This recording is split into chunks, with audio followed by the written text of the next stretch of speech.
Hello and welcome to Building the Premier Accounting Firm. This is a podcast for accounting professionals to have the premier accounting firm in their area. And this is meant to help you get paid what you're worth. As an accounting podcast, my goal is to give you the information related to various topics such as marketing, sales, giving you ideas as to the accounting services that you can be providing for your clients, onboarding techniques, client retention strategies, mental things that help you actually address the mental needs that you have to be the leader that you need to become. All of these things coming from the experts that we invite onto the show each and every week. I'm your host, Roger Knecht, president of Universal Accounting Center, and I've got a guest today that you're just going to love. This is Shaily Hakimian. And she actually is someone that you're going to enjoy hearing from because of, listen to this. This is her bio. Shaily started doing social media for her hobby community in high school. So this is back in the old MySpace days. She didn't realize what she was doing social media until after college when she saw a question on a job application asking if she had ever managed an online community. And she realized that there was something there. She graduated from Indiana University with a degree and certification in elementary education, and she now uses those MADS teaching skills to lead workshops, work with business owners, one-on-one training them on social media. So we're excited to have you here on the show today. Thank you so much for having me. Who is that lady you were talking about? I love her. She sounds great. No, it's me. It's me. It's good. You want that job, right? Right? Yes. And so you gave a nice, good overview of what I do. I describe it as being like helping my clients, and it could be for accountants too, to be unforgettable to their network and in 100 days. And I also expose and amplify your awesomeness online. And one of the things that I know you love to do on your show is you like to pull out all these wonderful nuggets and stories and personal things about your guests, right? When you can share those beautiful nuggets to the web where people can really get to know you beyond the skill set you have, it opens up the door for beautiful things to happen. So I'm looking forward to our conversation today. Well, I'm just going to start right there with that. First of all, it's being personable online. I think there's a reservation that we all have, myself included, very much so, and I can give some history here, where I don't want to mix my personal and professional. Can you talk about that from a social media point of view? Oh, I love this question because people are always like, they see this, like there's people on LinkedIn who are like, let me share all my mental health struggles online. And if you're capable of that and that works for you and whatever you're trying to build, fine. But you don't have to share your deepest, darkest secret online. I think people hear personal. They're like, I absolutely cannot talk about it. But what they can talk about is, do they like cooking? Do they like to dance? Do they like to travel? These are all very low risk things that somebody you work with could connect with you on. And it helps people have bonding points with folks. Like, I'm an extrovert, but I imagine if you are going into an interview and you're an introvert or you're nervous or you're different, like if you have that like shared commonalities that you have the same weird nerdy habit, like that's a great way to break the ice because they're also nervous, you're nervous. It's like a beautiful thing. I always when I do presentations, people hire me to speak, I show the slide and it's a bunch of guys and they're playing golf and I'm like, what is happening here? And so I ask everybody in the room, what's happening here? It's like, okay, they're playing golf. And then somebody else will always shout networking, right? Is that there's something very social about golfing that ends up turning into business. So usually when I say, you know this too, a personal relationship can turn into a business one. Just have to sprinkle some seeds of goodness and add a little personal into your profiles. Well, you're just going back to the old adage of you need to know, like, and trust someone. 100%. And by being personable online, you're just being more approachable because all of a sudden I have something that I can relate to. I see that commonality, that similar interest. And now this person's a little bit more approachable. All of a sudden the doors start opening. Is that making sense? Yes. And you don't want to be generic. I think so. And, LinkedIn is one of the areas that I love talking about. You had a great show on LinkedIn. So if anybody hasn't listened to that episode, to look up Donna and her talking about LinkedIn, it's brilliant. But like, people are going to look you up and they're going to try to figure out who you are and how good you are, right? You got to stack the deck with information that's going to make you shine. So now you brought up LinkedIn, and thank you for mentioning Donna's episode. It was a great one. So good. LinkedIn, some people just they see it as a resume. And as a resume, they're thinking I'm supposed to put just my history, my qualifications, maybe my experience and skills, when in reality, it's not meant to be that anymore. It's no longer that old school resume that many of us are familiar with. What would you describe LinkedIn as needing to be? It's one of the billboards for your existence, and it's the easiest billboard for your existence. Some people don't have a website, which websites are great, but whether you're talking about yourself on a website, your LinkedIn profile, whatever, when someone Google searches you, they're going to look. So what you need to do is you need to show up as being the dream solution for someone in their company. And Roger, I looked at your LinkedIn profile and you had a great headline, just like hooking people, being like Like, can you get 2 more clients every month? Or how would that feel for you? Like, you're basically telling people that you can get them more clients. I was like, this is fantastic. You're solving something that I'm sure many accountants are stressed out about. So whether it's your LinkedIn profile, your Twitter bio, your Instagram bio, wherever you are on the internet, you have to convey that you get the shoes that someone else is in. And that's the simplest thing, right? What are you solving? I mean, this is the simple value statement, right? This is something that hopefully these people have heard a few times from you. Yeah, like, they're probably tired of it, but this is a good point. It's a good reminder. Yes. What do you solve? So, tell me what's in it for me. Actually, can I add one more thing? Please. There's also in a way, infomercials, as annoying as they are, they work. So if you could be your own cheesy infomercial, why not? What were you going to say? Right. You're right. No, that's exactly what your LinkedIn profile can be if you want to leverage it. Exactly. So if you're intentional about your profile, you can actually be very informative, but also incorporate into it a call to action. Exactly. And yours, you have some options in there. You're giving away resources. I think, one of the call to actions I saw, not in your profile, I dug a little deeper. You're giving away a free copy of Profit First on the web. What a nice offer. I was like, that's great, right? You're giving people something, and ideally you get their email. And then from there, you can send them more targeted information to help them move the needle for wherever you're trying to get them in your business. So I love that you have that. You're a great example. Well, thank you. I'd like to think I'm practicing what I'm not necessarily preaching, but definitely learning. Oh, 100%. I mean, look, this is part of what people bring you on, right? You help them clear the noise and help them prioritize where their next steps are, which I'm sure when you're already an accountant and you're doing fulfillment, you're doing the books and you're doing, or whatever, you're facilitating people that you're working with, client emails, there's a lot of things on your plate. So I love that you make it easier and make it people prioritize where they need to go, which is exactly the same with their marketing, right? Perfect. No more shiny object syndrome for accountants trying to do different things. Like, one bought a website. It was actually a pretty good website, but she had no capture form. She wasn't emailing anybody. And I'm like, how's that going to help you get the next referral? How is it going to help you get your next client? I was like, oof. You're close, but stop. We need to get you there. What happens is that very basic level, what they've done is they've created a digital pamphlet. That's essentially all they've done, is just taken what's maybe on a PDF, put it online. There is no call to action. There is no form, as you mentioned. So what we're looking for is taking that platform, the website in this case, to that next level. And we're just applying that same principle to social media. Yep. So they find you in these social media platforms. There's information, but there needs to be now a call to action. And I liked how we began the conversation by, we need to be approachable. We need to be relatable. Yes. And then from there, you got to offer something that will make them want to stick around and stay with you, right? So the dumbest, bestest thing, which I didn't appreciate till a few years ago when my email marketer friend told me, this is getting an email list, is that when someone says, hey, here's my email, they're already significantly more invested than if they saw you elsewhere. And you're not competing with an algorithm, right? And you can send an easy tip every week. Like, what are, tell me about, 3 tips to help your Profit First work, 3 tips to not get overwhelmed doing your taxes, or, here's, 4 tips on, I don't know, what an S Corp is. I don't know. I'm making this up. These are questions that have come up for me. So I'm like, accountants call me. No, I'm just kidding. But this is real, right? I had to navigate learning what I needed from an accountant. I just hired a new firm last year and it's been great. But yeah, she made it easy to email her, and then this is great. Go her, go Coder. But she got back to me immediately. I emailed 4 or 5 firms and nobody got back to me except for her. And she understood my problem very, very quickly. And she calmed me down. It was very accounting therapy. So highly recommend that for folks. So 1, you talked about being responsive, but 2, I want to go back just a step. They were informational. And as you were giving out those things off the cuff, you were obviously stating, as a business owner, these are some of the questions you've had. These are some of the things that would capture your attention.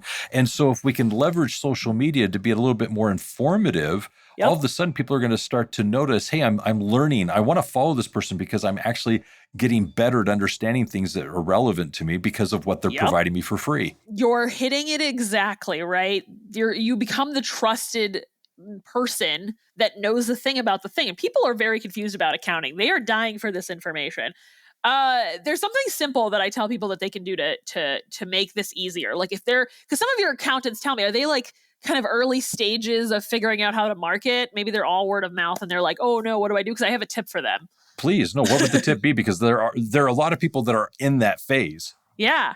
And some people may have had a book of business just from referrals and they've never had to do any formal marketing. But I would say the dumbest simple thing, and it's kind of like what you said earlier, and I can tell people, if you do one thing, just sit, maybe get a Google Doc open, just brain dump. What are the 20 questions you get all the time on sales calls. What questions do you get repeatedly? And then use that. If you don't have a website, you could literally send that in an email to a prospect. Be like, here, read this before you get on the phone with me. That way, there's no guessing when they get on a sales call. They can save their own time, which I'm sure they don't want to spend selling. They probably want to spend doing the work and getting paid or whatever. And then once you brain dump that content, if you want to take it to the next level, could make up your LinkedIn content, your tweets, your videos, whatever avenue fits your audience and your skill set in terms of marketing, then you can feed that everywhere. That's literally it. You can put it on your FAQ page eventually, but if anything, just brain dump it into paper. If anything, you can even hire someone else to do it for you, to like manifest on different platforms. But that alone will feed your content for a very long time. Yeah, so I want to take what you just shared there and really give it a little bit more definition, because I think this is powerful. Lots of times what we're wondering is, what do I post? What am I going to actually do on a daily, weekly basis to actually reach out and provide content? Well, what you just gave is a huge secret.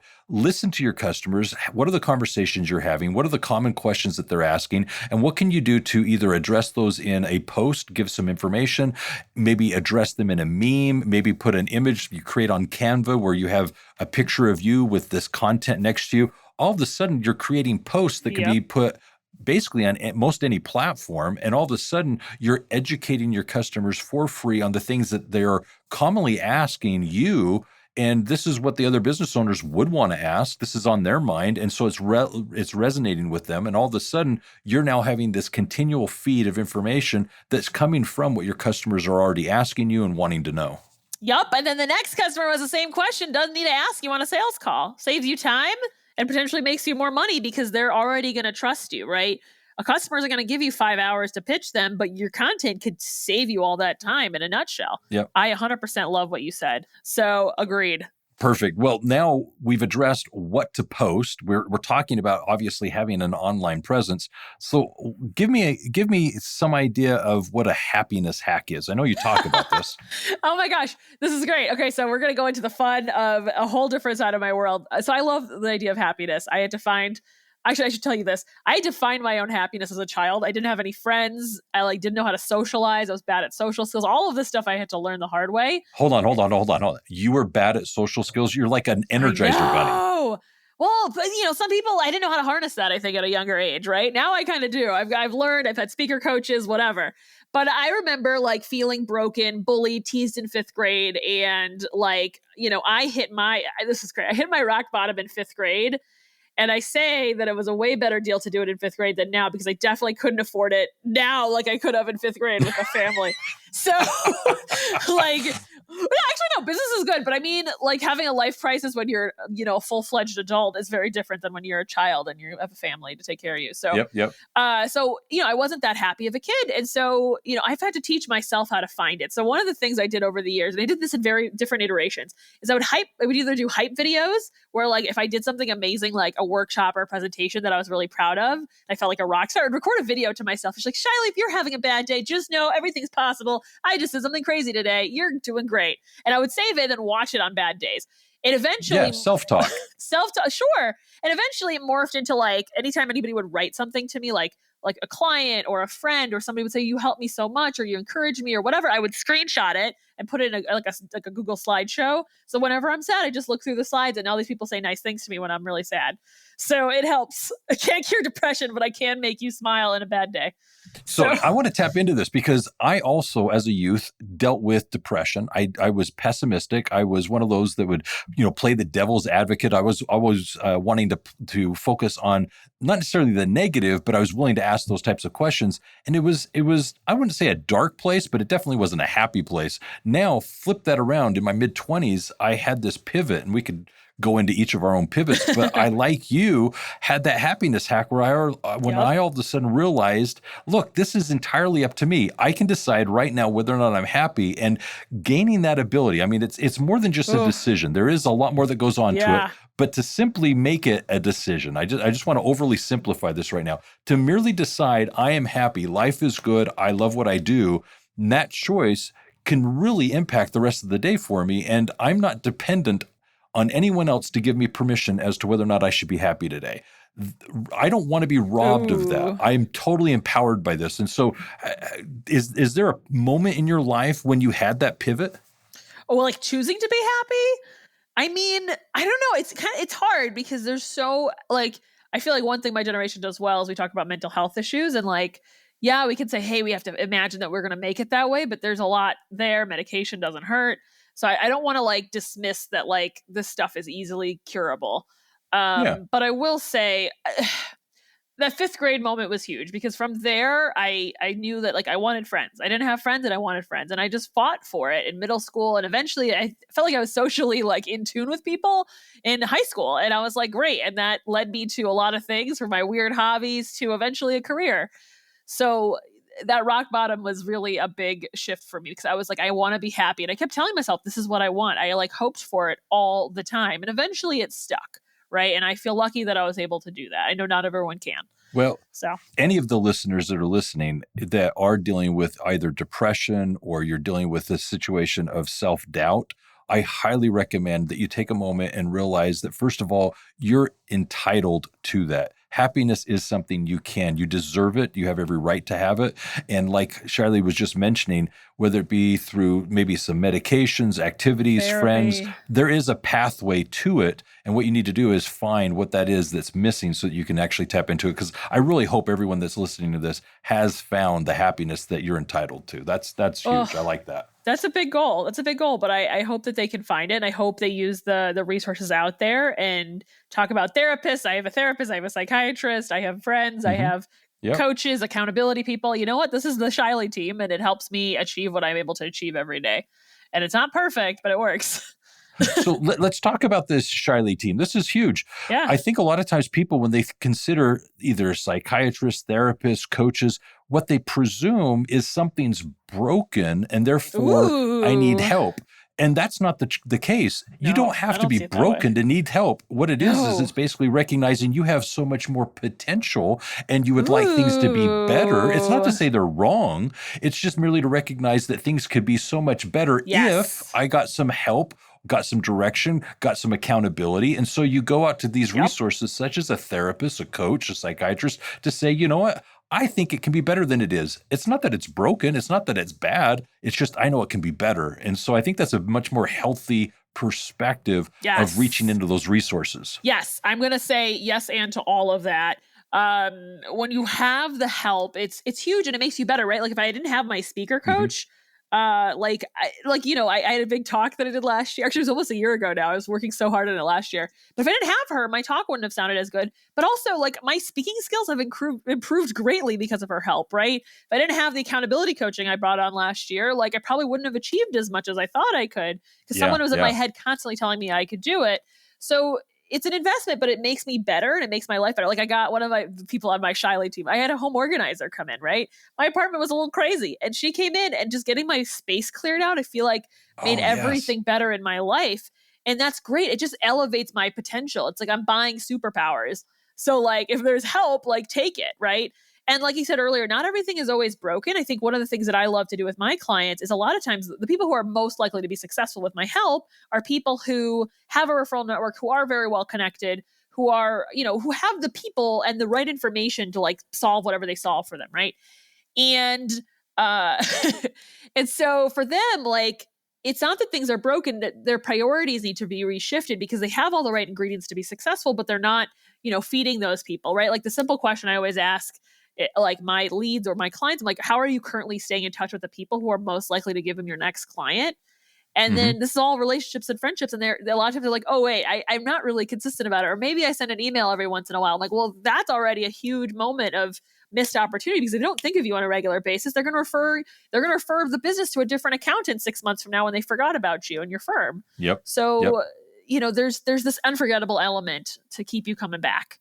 So what you're describing there is in the sales process, there's an element called nurturing. What is the nurturing that you're doing with the clients to help them realize that you have the services that they're needing, and at the same time, you're the expert that they should be working with when the time is right. And so the way I refer to it is you need to talk to the right people at the right time in the right way, which is the mannerisms, such as the platform. And as you're doing these things, you're going to nurture the people towards becoming an engaged client of yours. Now, I want to back up, though. I have to back up. This is so good. You talked about bringing in someone to clean up your home, to actually create some order. That is huge. To live in a state of chaos, whether it's actually physical chaos where you go home and the dishes aren't done, the laundry isn't taken care of. When you live in a state of chaos, whether at home or at work, your mind, your physical state is influenced by that. And I liked hearing that you were able to address that and find that it actually provided a relief. Yes. And maybe even an ROI, because like the day after I organized a bunch of stuff, I got a client that was a lovely human in my referral network. And I was like, great, fantastic. I felt like my mind was clear and it was fantastic, right? The better and easier I make my life, the more potential I have to achieve whatever it is that I want to achieve. And this took me years of life and therapy and communication to realize that outsourcing is amazing. Getting help is amazing. And even help for things that are broken, getting help to be better. It's huge. It's huge. Yeah, to be successful in a state or an environment of chaos and confusion is not as productive as you could be if you were actually organized and functioning at a high plane, a high level, right? Yeah.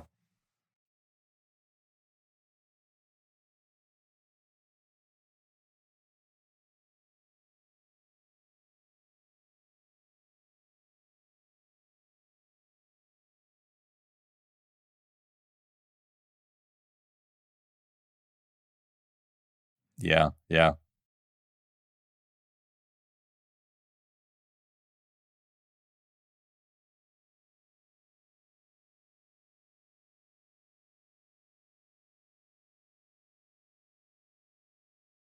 Yeah.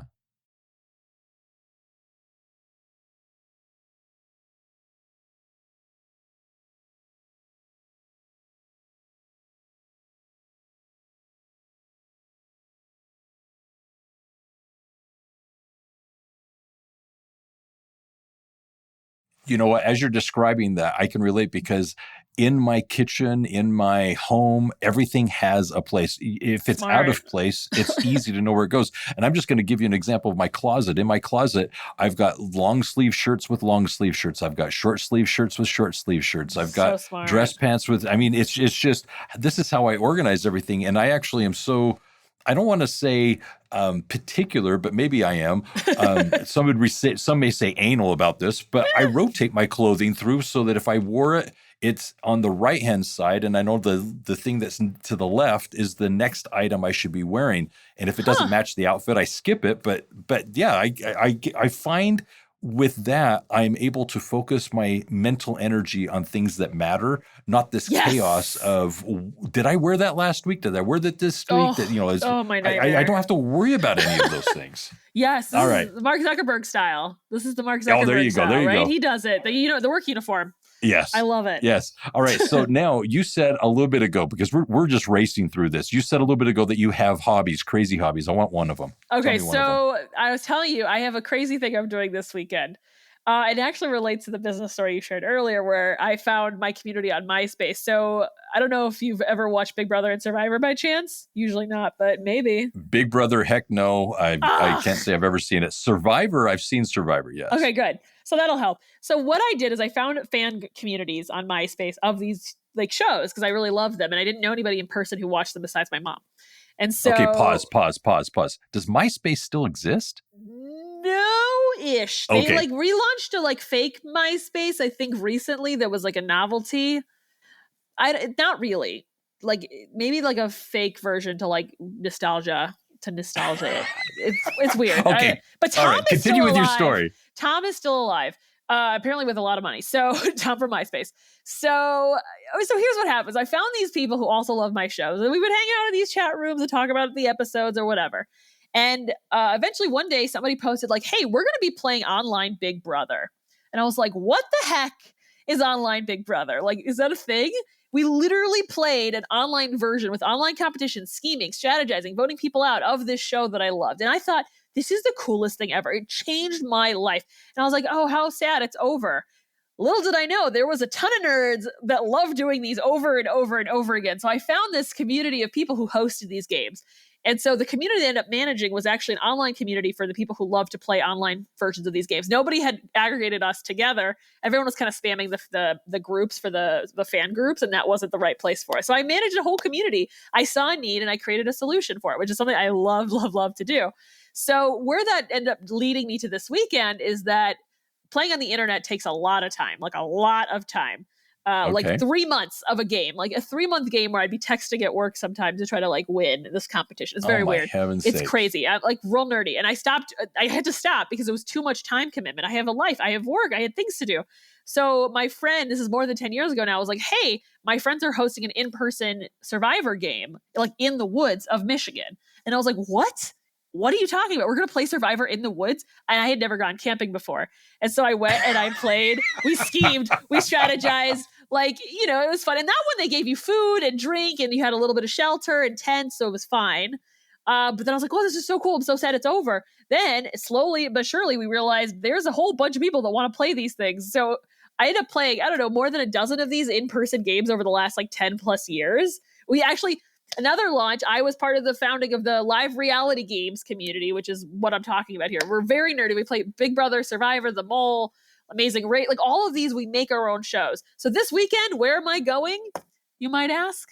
I'm asking, where are you going? I am going to go somewhere in Wisconsin where we're going to play a Harry Potter themed Big Brother game, which brother. I know it's going to be nerdy and it's going to be live streamed on the internet for people to watch. So hopefully when you hear this episode, if you look up, I don't know what it's called, Hogwarts Big Brother, I have no idea. You can see the video recordings of the competitions for 4 days. But this one will be in a house where we'll be fed. I've done Survivor games where we literally slept on a tarp with no blanket, with very little resources or food. So there's a whole range. So that's my weird, nerdy hobby that I love. So there you go. That is taking it to a whole new level. So this week you've got your wand, you've got your cloak. You're going to get the house that you're going to be assigned to. I get it. I have the house. It said Ravenclaw. I'm also not a big Harry Potter. I didn't read the book, so I don't know how this is going to work out for me, but it'll be fun.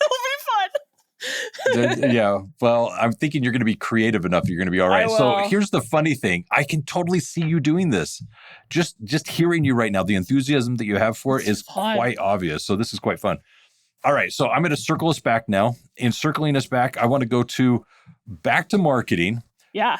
A lot of times people feel overwhelmed. Yes. They literally look at, I'm trying to run a business here. I'm not trying to have a social profile that I'm trying to become an influencer, let's say. Exactly. Well, obviously, you're at this point where you're saying, okay, I'm willing to do what's needed. I'll post and you've given me some ideas of what to post. But how do I not get overwhelmed where I'm spending, like you were describing, I've got a life to lead. How am I not being pulled away and drawn into these rabbit holes of texting and so forth? What's your advice? I love this question. And I heard this on the episode with Donna too, because this is exactly it. So much of the marketing knowledge out there is not for people who are really starting out with their marketing. And it's overwhelming because like if you like TikTok, for example, like I'm not telling accountants to go on TikTok. It's possible, but like whatever, not a big deal. But like TikTok, if you want to be a real influencer, you've got to post 3 times a day, or it used to be on Instagram, you have to post 3 photos a week or like whatever. And I'm like, that is exhausting.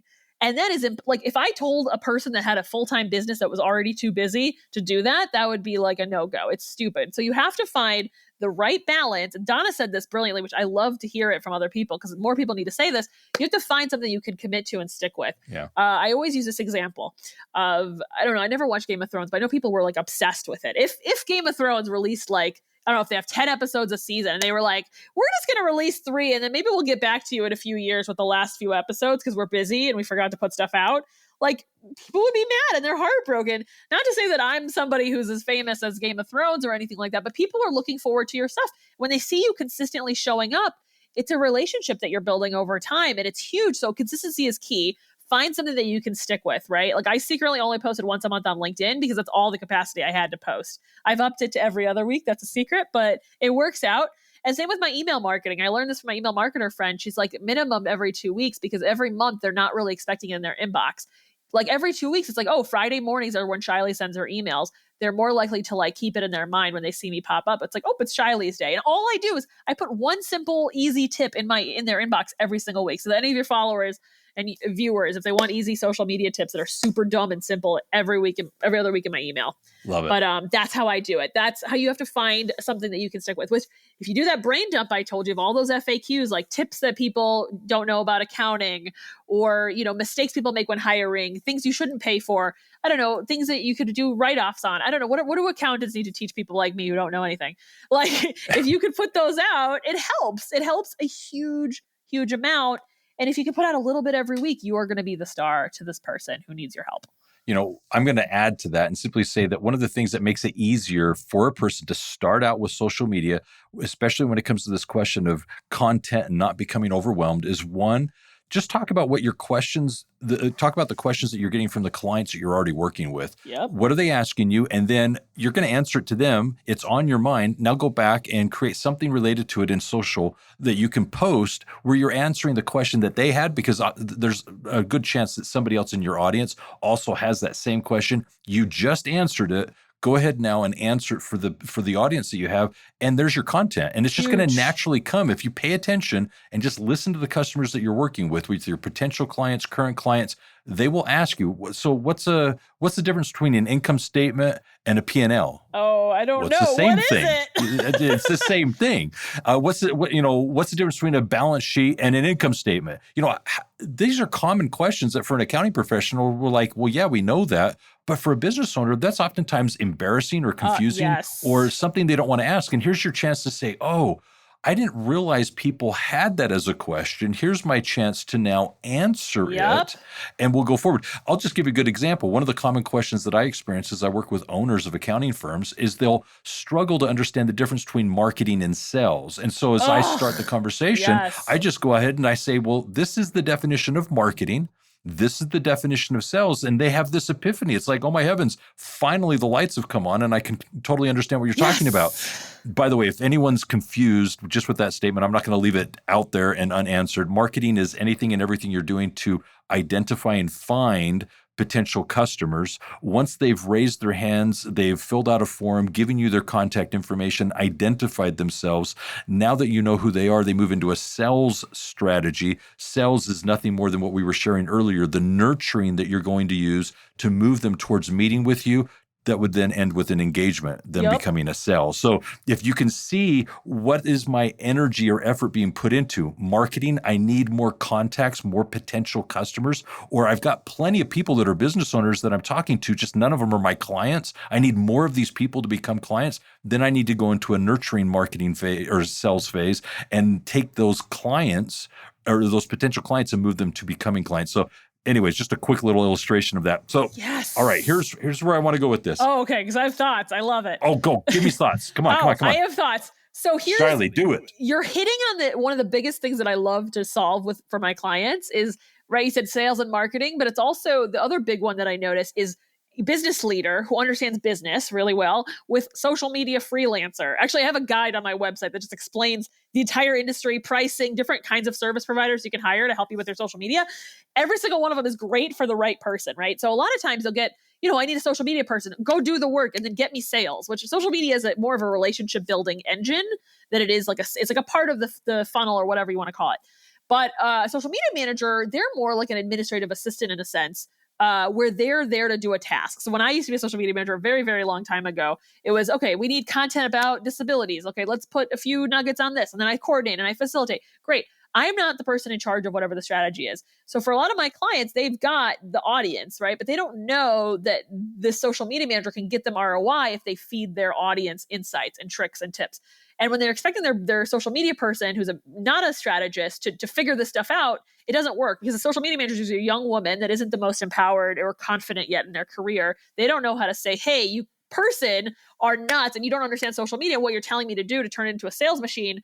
They don't speak the same language. There's a whole world of stuff they don't understand about each other. So sometimes I go in there. I love it when my clients already have a social media manager or an assistant because I can facilitate that conversation between those two worlds. I have a little bit of a passion for conflict resolution, and I love when I get to incorporate it into marketing.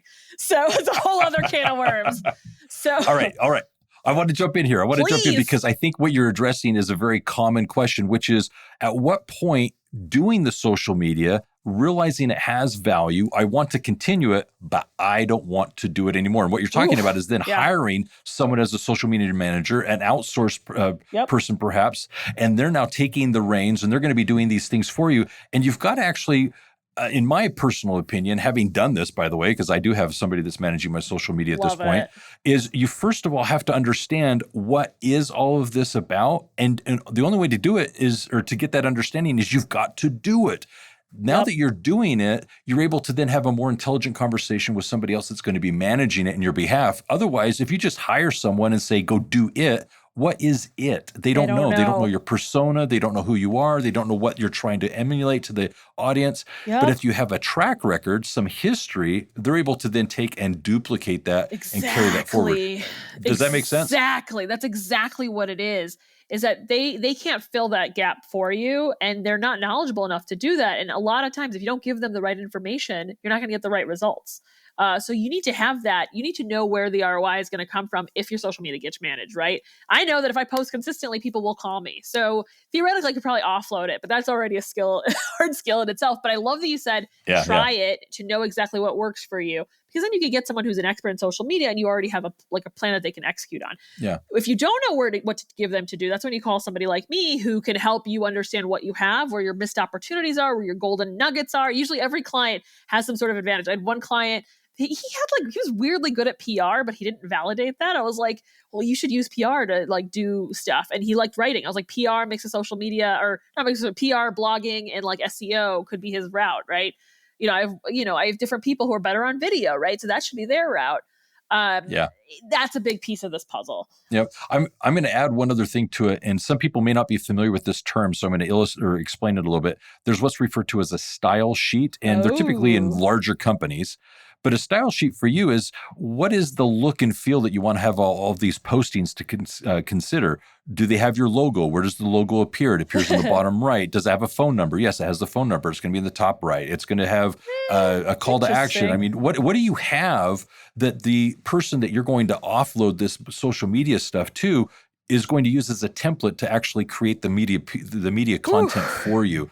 And if you could actually give them that direction, they're more able to deliver a quality product. Otherwise, just saying, hey, log in as me and do this, that you're not going to get what you're hoping for. They can't read your mind. So you've got to give them that box or that context. And so that style sheet, if you're not familiar with or don't already have a style sheet, that's that step towards having somebody now take over that responsibility of social media marketing. How's that sounding? Interesting. Here's what I'll say about the style sheet thing. I think it depends on the client, because one of the things I hate so much is when somebody quits their corporate job, they're like, I'm going to be a social media freelancer. And all they know is how to do corporate social media. So they go to their small business and they're like, we're going to make a content calendar. Granted, content calendars are really, really nice, but I don't want people to get overwhelmed with this concept of something that's real fancy for bigger companies when they don't need to get too buried in the weeds. So yes, that probably is a good thing, but I don't want someone who's just figuring out their marketing to be overwhelmed by this idea that they don't necessarily need to have figured out yet.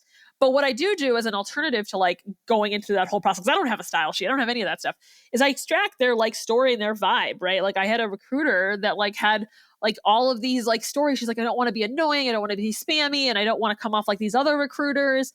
And so it's all about okay, well, what is the angle you want to tell? And I ask them a million questions. I pull out their story, right? You pulled out my story here. I pull out their stories in the middle of the session and say, hey, have you ever shared why you started this business and the unique lens that you have on the recruiting market? And they oftentimes say no. And I think that's what really it can differentiate accountants, right? I mean, some people add Profit First, which I love. I've been using Profit First for years now. I'm obsessed. Mike Michalowicz is fabulous. But there's more to that story, and you need to take it out and you need to put it down somewhere. So first of all, thank you for mentioning Profit First again. Mike, I'm going to be with him in a few weeks, and so I'm excited to actually see him. Oh, yeah. Oh, my gosh. Can I be your assistant? Thanks. Invite me. No, I'm just kidding. come along. Yeah, so Mike, he's a great guy. Ron, amazing. So anyways, the whole idea here is I don't want it to be overwhelming. So I like how we've addressed this in the conversation so far. I think there's stages. First of all, it's basically recognizing that you do need to have a social media presence. And it's then, and we skipped this part, we didn't talk about it, and that's why I want to throw it in here. I think what's most effective in the experiences I've had is having an individual pick one. What is one that you feel you want to use and go all in on one? You don't have to be everywhere. You don't have to be on TikTok, Facebook, Instagram, LinkedIn. You don't have to be everywhere. What you want to do is pick one and kind of go deep into it. Just go a little bit deeper than the tertiary top level, I have a presence, kind of start leveraging it. Then you start doing the posts on there. And I like what you said at the very beginning. The next step is after identifying the platform is we want to then go ahead and figure out how can we be authentic, approachable, familiar, be a person. And with that, be vulnerable in the sense of share a few things that are not always so professional. And then it's the free content stage, right? That free content of what do your clients need to hear that you're willing to give for free that will resonate with them. And in that process, be consistent, be regular. Once you've done that for a period of time, you may say, you know what, I think I've got a rhythm. I like what I'm doing online. I like the vibe that I'm portraying, and I'm having people talk to me. Therefore, I'm going to outsource this. I'm going to hire somebody to now manage it, but I've already established the routine, the platform, the genre of what I'm doing, and they can now focus on recreating that and continuing with it. How am I doing as a summary of that so far? That's not bad. It's pretty good. I would say I like a lot of things you said. Doing it before you offload it, huge. The other thing I'm going to say is like the one platform thing is actually a really good point, right? Because I think a lot of people are like, oh, I have to be everywhere. I'm like, you don't have to be everywhere. If you're going to try to be everywhere, this is what I'll say. If you're going to be everywhere, I would say this is actually a good idea for anybody, even for you too, is turn your profile on like Twitter, on like Snapchat. I don't know if Snapchat even matters anymore, but like put the profile to put your call to action. Say, hey, I'm not posting on here, but if you want to get my 5 tips to be, get your finances in order, go to this website, or like point people to where you want them to actually go. So if you do become famous like Mike Michalowicz, you have these platforms kind of set up to capture attention. And if you get press, a lot of people don't maintain their Twitter, which is totally okay, but press usually tags you on Twitter. And if they can't tag you on Twitter, it's a missed chance for them to find out about your company and your website. So that's one weird thing, not to distract people too much, but if anything, I call them a showcase page on these platforms. So maybe you're not using your LinkedIn business page, which I don't really recommend those anyway. Have the information there and tell them where you want them to go. So the second thing I'm going to say is one platform is a good place to start, but I always want to recommend email marketing because you never know. Like I'll use TikTok as an example. TikTok can bury you overnight for who knows what reason. They're not very transparent about it. And if you have 400,000 followers like my cousin does, if your audience goes away tomorrow or they kick you off or the algorithm changes, you're gone. You have no way of staying in touch with these people.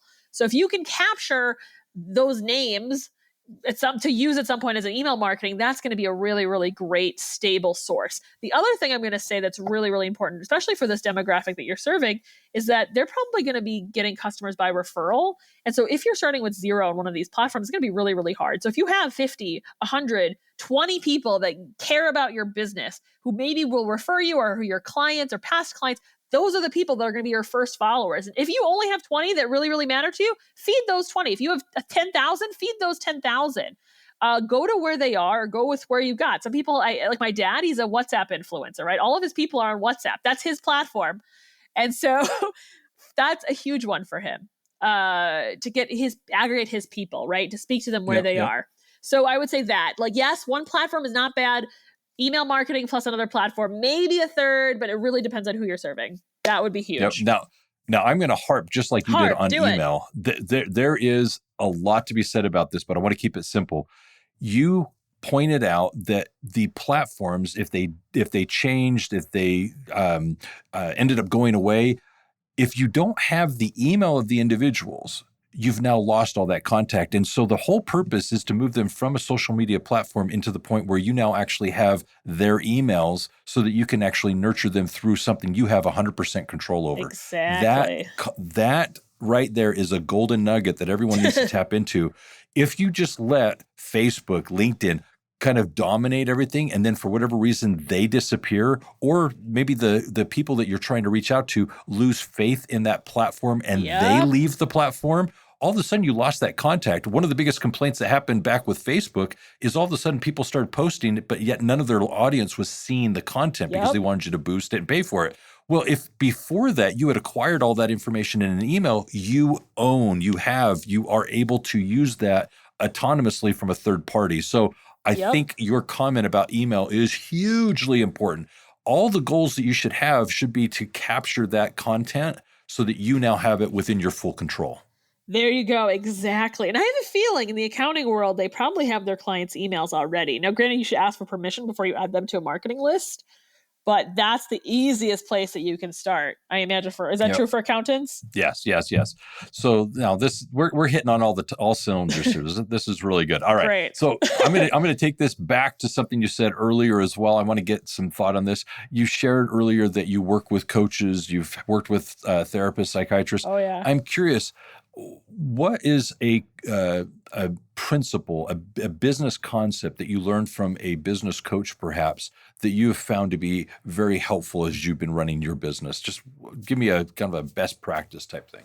Oh, shoot. I'm not thinking if I hired a business coach. I may have not hired a business coach, but I've hired coaches that help my business indirectly. What's a good one? I'll tell you this. So one of my clients, this has been a client I've had for more than 3 years. I coach a community of like 40 women through her. She helps, we both like work together to help these women get more clients on LinkedIn. It's great. And one of the biggest light bulbs for me while I was teaching her program, because I didn't know her program, she hired me. I learned the whole program. Learned the whole system. It's fantastic. Leah Niederthal, if anyone wants to stalk her online, smart gets paid. But so I learned her whole system. And one of the things I realized, because I think, the way we teach is a little different, but it's all related, is that her whole, she's teaching people, like, if you get the right people to see the right information, that's your biggest opportunity. When that light bulb went off for me a few years ago, that was huge for me, right? Because I was going into, like, I don't know if you've been to a BNI meeting before. Oh yeah. Business networking groups, right? I would go into these BNI meetings and I would say, like, hey, hire me to do your social media. And a lot of people were not ready to pay thousands of dollars for me to do their social media. And one person rejected me in a beautiful way. They're like, well, Shaily, I don't really need social media. I get my business from word of mouth and referrals. And I was like, okay. And I was like, I guess they don't need me. And I walked away, but I was like, do they? But they need me. I was like really confused. And so when I heard this and I learned this a little bit indirectly from one of the work my client does, I was like, well, the people who are super connectors have the easiest advantage online, because the thing I know from managing social media accounts and from learning how to make friends in elementary school is that you got to get people to care about you and like you. Like, people didn't give me a chance a lot of times. So the few people that did knew how great I was to them because I really appreciated them. And that same method is what I've done with every single client, is that if somebody engaged with one of my clients, like this is many years ago when I managed social media, engage with their post, I would say, hey, thanks, Joe, for liking my post today.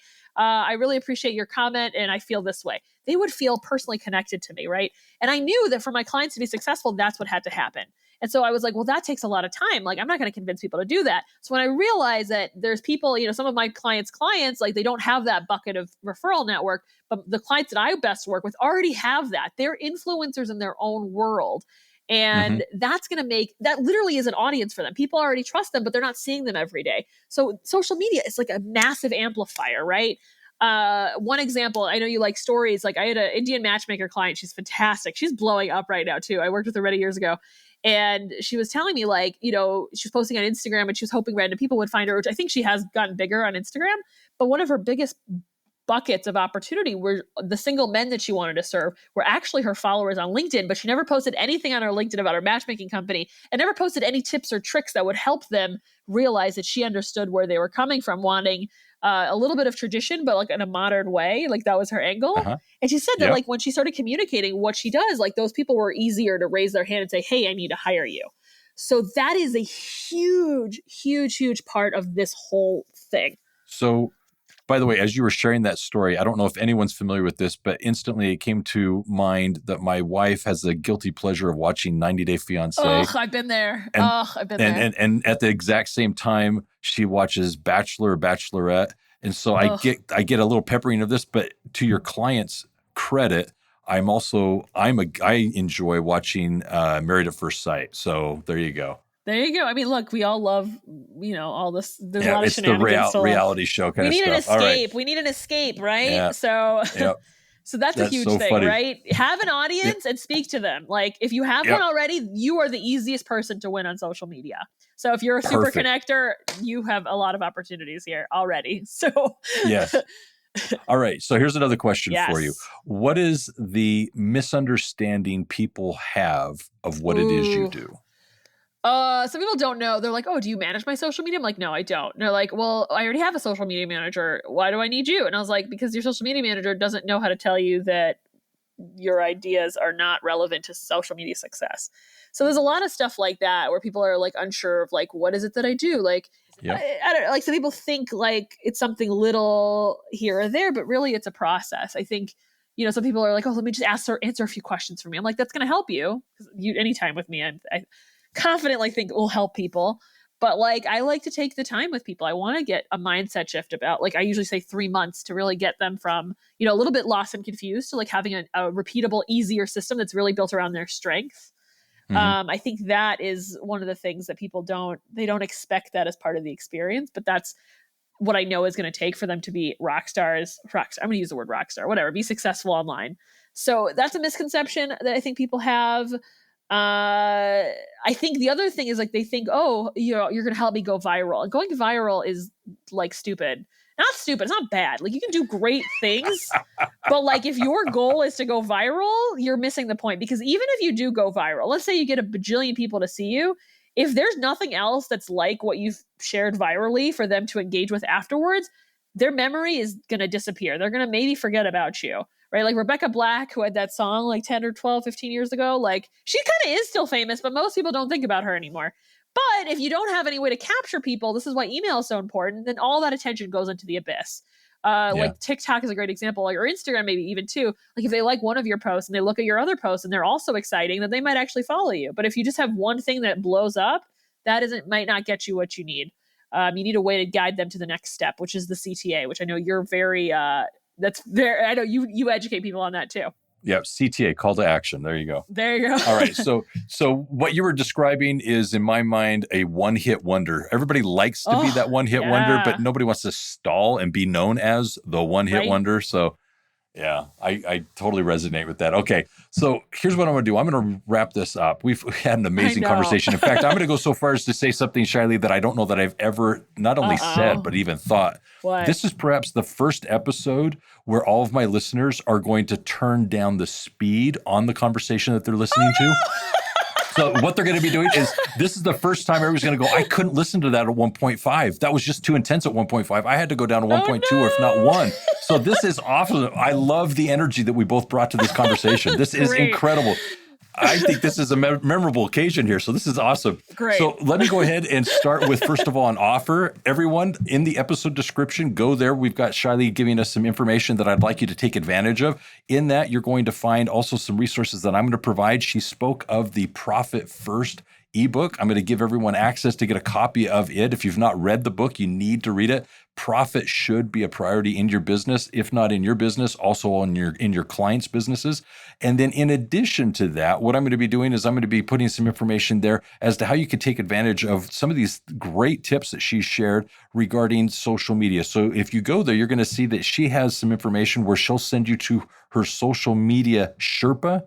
And there you're going to get some information regarding LinkedIn. And then also at the same time, you're going to get some inspirational tidbits if you'd like to subscribe for those. So go to the episode description, take advantage of that information, and let's see what we can do to actually give you the help and resources you need to have the social media platform or persona that you're looking for. The second thing I want to do is just do a quick little summary here of what it is I felt we discussed, just to kind of recap everything. And then I'm going to come back to Shaily for a closing thought, just a capstone for our conversation. Now, the first thing I want to point out is, in this conversation, we talked about the importance of having a social media profile, and it can be overwhelming, but I think we shared a variety of topics or helps that will actually help you not be overwhelmed, where you can actually take baby steps into basically creating and managing your own social media profile in a way that is logistically feasible, comfortable, and effective. The next thing that we talked about is, what is that timing that may be appropriate for you to now outsource it or hire someone to manage it for you, and what that looks like. I thought that was an important part, because so many of us get to that point where, yeah, we've got our social media working and it seems to be functional, but no longer want to actually be doing it on a regular basis. And here's the time to delegate it. And that makes a lot of sense. The other thing that I thought was also helpful is just being vulnerable, being open, being authentic. I think that's an important message to actually communicate to everyone as we're talking about our social media. For the longest time, I struggled very early on with how much personal, how much professional, how do I actually tap into that? And it becomes a little bit easier to put yourself out there if you just understand that it's what people can relate to that matters, and that's what you're trying to share there. So definitely some good tidbits of information that I'm sure everyone was able to kind of make some notes of or make some mental action items to use as you're listening to this podcast. So thank you for those. What closing thought do you have, Shaily? Oh, I love it. Yes, I thank you for all the details. You can get my collection of favorite LinkedIn profiles on my website, yoursocialmediasherpa.com. If you want to be stalked by me, I hate that word, but like, you want to be stalked by me online, I video record my first impressions of everything you've got on the internet. That is the first place I start with my clients. All at yoursocialmediasherpa.com. My closing thought, it is my favorite social media quote that I wish I had written myself, but it comes from my heart too. Your social media this is the quote here. Social media is about the people, not about your business. Provide for the people and the people will provide for you. Nice. Simple and succinct. I like that. That's a good way to Yes. end it. All right. So, Shaily, here's what I'm going to do. I'm just going to end this up and thank you for your time sharing with us these little tidbits. I thought the conversation was wonderful. It was entertaining. Thank And I'm you. sure the listeners actually got a lot out of this. So thank you for your time. But as a summary of this, I do want to encourage you, if you've not already, to subscribe to this podcast. Do so. You can set your notifications so that you're reminded of the new episodes as they're released each and every week. We have on here the guests, experts, individuals you need to be considering as you're running your business and, in fact, having the premier accounting firm in your area. Also, go back to past episodes. Shaily was very kind to point out some previous episodes that we have done that you can tap into and find out what other things are relevant to you in your state of business as you are today. In addition to this, give us a review. Tell us how we're doing. I'd love to see what your thoughts are. And obviously from that, get some tidbits of what we could be doing to improve the show. So we look forward to your input. As for the lessons that you've learned today and the things that you've heard, if you'd like to implement them in your business or apply them to your company, definitely feel free to reach out to us. You can contact us at 801-265-3777, or you can visit us at universalaccounting.com. And I'd love to have you reach out and make a connection, because for more than 20 years, I've been working with accounting professionals, help individuals start and build their accounting businesses. And I'd love to do the same with you. So with all that in mind, just keep this out there, be present and be safe. And always remember, if it's about accounting, it is universal. Have a great day, guys.